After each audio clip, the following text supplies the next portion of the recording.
We were talking about that survey that the Kings sent out asking about the A's playing at Sutter Health Park next season.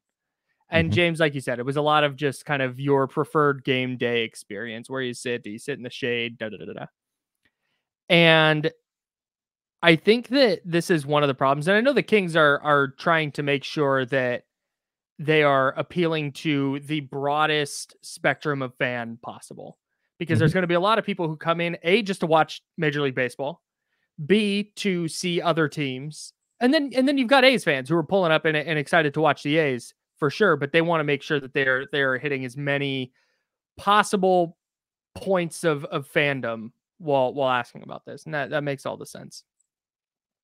But I just want to, this is a pet peeve of mine when it comes to sports in general, but particularly with the A's, given what they've been for the last, 25 years.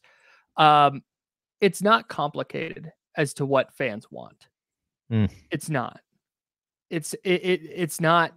Bells and whistles in a stadium are great.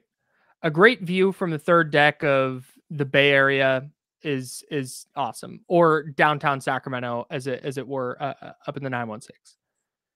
But commitment from ownership to trying to win. You don't even have to win all the time. Look at the Padres.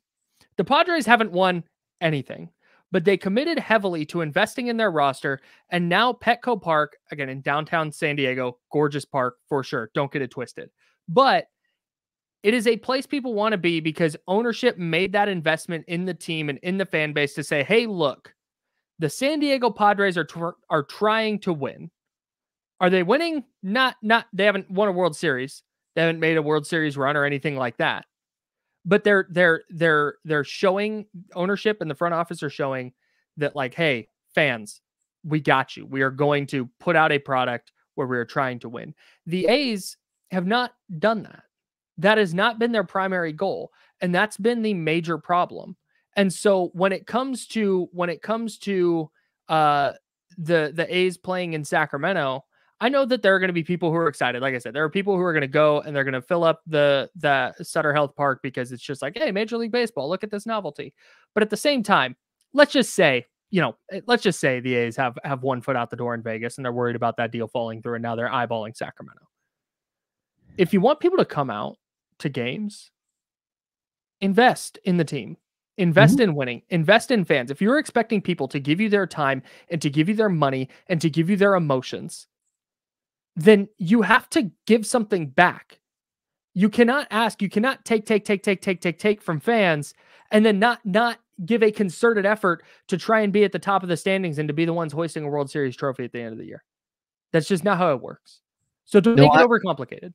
I'm with you, Kyle. I think that's the worst part about what we've seen. It's just been this slow drain for almost 2 decades where they won't let you be a true fan.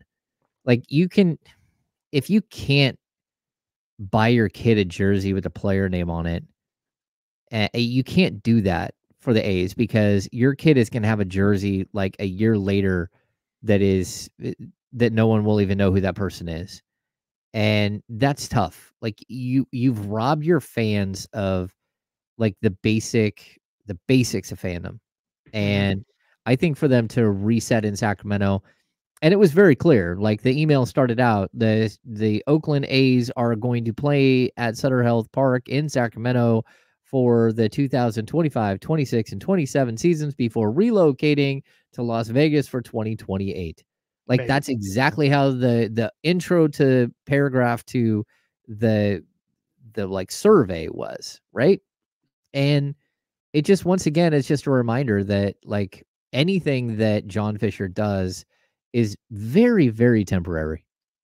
And as a fan, there is so much value to Mitch Richmond spending 8 years in a Kings jersey, to Vlade Divac signing like a 7-year deal, to De'Aaron Fox playing from 2017 to 2024 in a Kings jersey, and probably there's a good chance he'll play the rest of his career in a Kings jersey.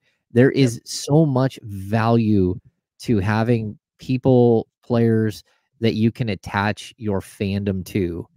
And winning is one thing, but just having someone that you know is always going to be there is also something. And that's something it just feels like Major League Baseball and John Fisher allowed this to happen, where you killed like such a vital part of fandom for your base. And it's so when you send out a survey about this, it's like, okay, I don't know what to tell you. Like, first of all, your team's not good enough. So how about you get better players? But how do you expect the A's to get better players moving to a park that only has 14,000 maximum capacity? It's not like they are selling out in 30,000, 35,000. Like, they're going to have they'll sell out every game, I think, in Sacramento from day one until they're no longer here. I think that they will sell out, but that doesn't mean anything unless all of a sudden we're paying Kings prices for baseball games. And that's not a good thing either. So I think fans are going to like revolt if you walk in and the cheapest seat to get into Sutter Health Park is $112. They're just going to revolt. And like, yeah, we're not coming out here.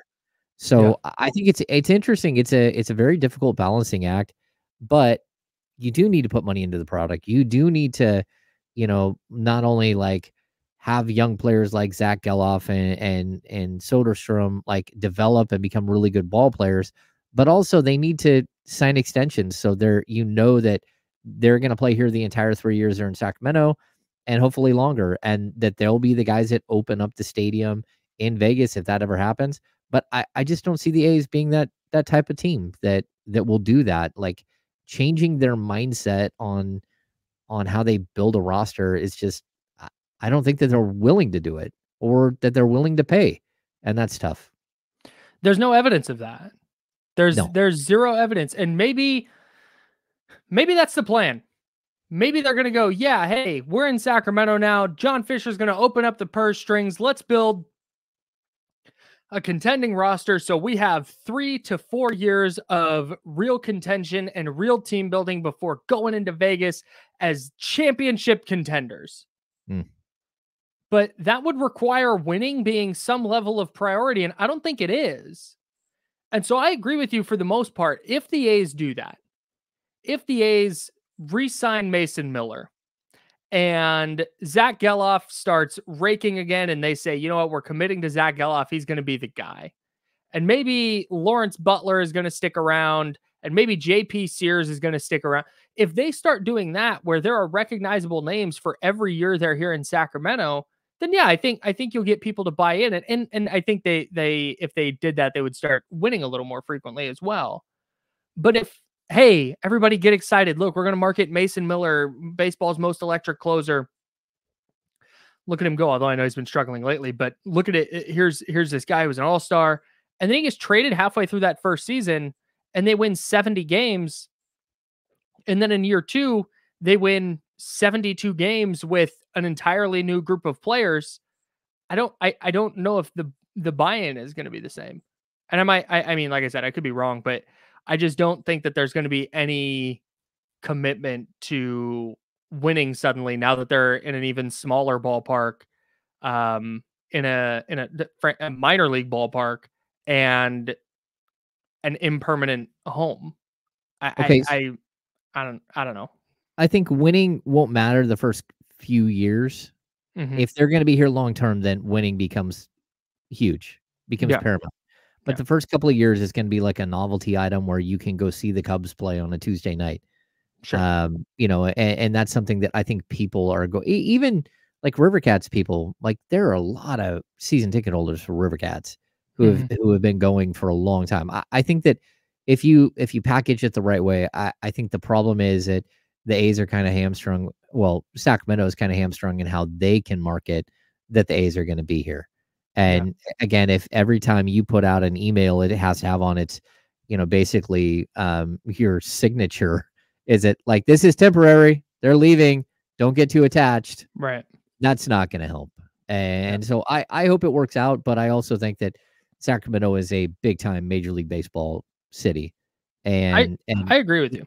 Yeah. And people are asking like, hey, can they get a stadium built or anything? Hey, from what I've heard, there's already things going on behind the scenes in case this thing falls through, where like they are making plans for the A's to be here long term, and they are making plans for what that would look like and what kind of stadium that would look like and all that stuff right now already.